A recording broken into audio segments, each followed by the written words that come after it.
আমাদের শরীরের সামগ্রিক স্বাস্থ্য, বিশেষ করে যৌন স্বাস্থ্য, আমরা প্রতিদিন কি খাচ্ছি তার উপর অনেকখানি নির্ভর করে। আপনারা অনেকেই জানতে চান যে এমন কোনো খাবার আছে কি যা প্রাকৃতিক উপায়ে লিঙ্গে ব্লাড সার্কুলেশন বাড়িয়ে ইরেকশন বা উত্থানকে আরও শক্তিশালী করতে পারে। তো এটার উত্তর হলো হ্যাঁ, অবশ্যই আছে।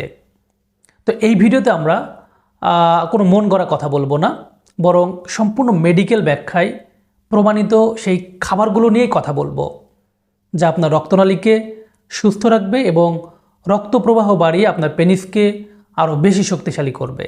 তো চলুন আর দেরি না করে তাহলে জেনে নেওয়া যাক। প্রিয় দর্শক, পুরুষাঙ্গে রক্ত সঞ্চালন বাড়ানোর মূল চাবিকাঠি হলো একটা রাসায়নিক উপাদান, যেটার নাম হলো নাইট্রিক অক্সাইড। আপনারা অনেকে হয়তো নাম শুনেছেন। তো এই নাইট্রিক অক্সাইড মূলত কি করে? নাইট্রিক অক্সাইড হলো আমাদের শরীরের বলতে পারেন ভেতরের একটি প্রাকৃতিক মেসেঞ্জার। এটি আপনার রক্তনালীগুলোর ভেতরের দেয়ালকে অর্থাৎ অ্যান্ডোথেলিয়ামকে রিল্যাক্স করতে সাহায্য করে। তো এই শিথিলতার ফলে কি হয়, রক্তনালীগুলো প্রসারিত হয় এবং স্বাভাবিকভাবেই লিঙ্গসহ শরীরের সব অংশে রক্ত চলাচল বেড়ে যায়। তো যখন যৌন উত্তেজনা তৈরি হয় তখন কি হয়, নাইট্রিক অক্সাইড নিঃসরণ হয়। তো পর্যাপ্ত নাইট্রিক অক্সাইড মানে পর্যাপ্ত রক্তপ্রবাহ, আর পর্যাপ্ত রক্তপ্রবাহ মানে আপনার পেনিসের দীর্ঘস্থায়ী ইরেকশন। তাই আমাদের খাদ্য তালিকায় এমন খাবার রাখতে হবে যা সরাসরি এই নাইট্রিক অক্সাইড সরবরাহ করে অথবা এটার উৎপাদনকে সরাসরি ত্বরান্বিত করে। তো কিছু খাবার আছে যে খাবারগুলোতে সাধারণত উচ্চ পরিমাণে নাইট্রেট থাকে, যেটা শরীরে গিয়ে নাইট্রিক অক্সাইডে রূপান্তরিত হয়।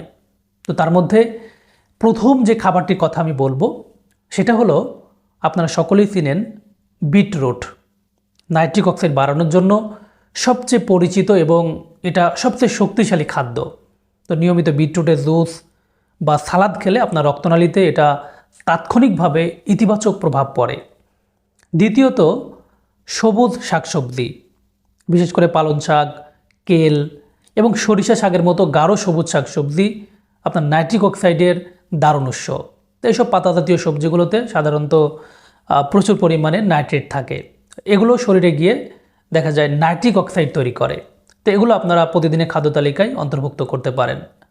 তারপর তৃতীয়ত, মাংস এবং প্রোটিন, বিশেষ করে রেড মিট বা লাল মাংস।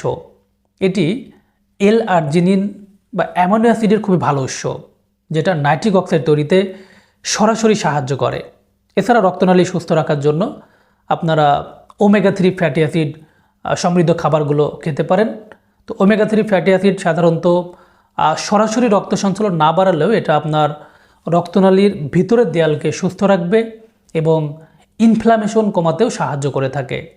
সাধারণত সামুদ্রিক মাছ অর্থাৎ স্যালমন, টুনা এবং সার্ডিনের মতো মাছে প্রচুর পরিমাণে এই ওমেগা 3 ফ্যাটি অ্যাসিড পাওয়া যায়।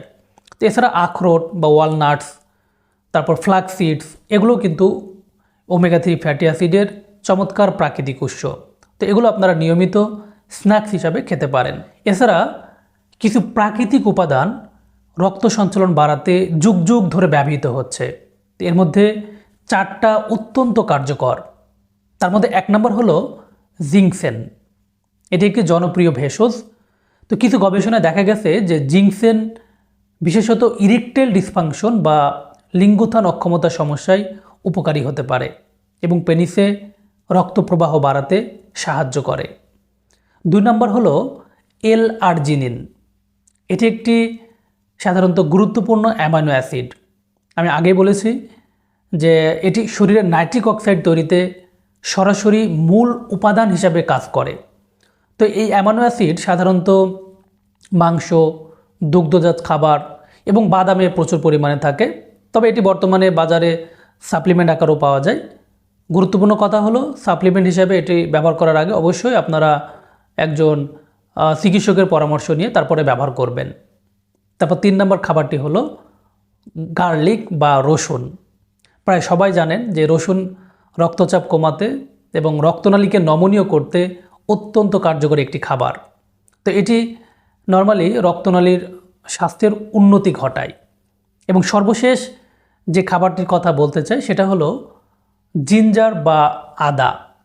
আদা সাধারণত রক্তকে পাতলা করতে সাহায্য করে এবং শরীরের বিভিন্ন অংশে রক্ত চলাচল বাড়াতে সাহায্য করে। তো নিয়মিত সামান্য পরিমাণ আদা গ্রহণ করলে এই উপকারিতা পাওয়া যেতে পারে।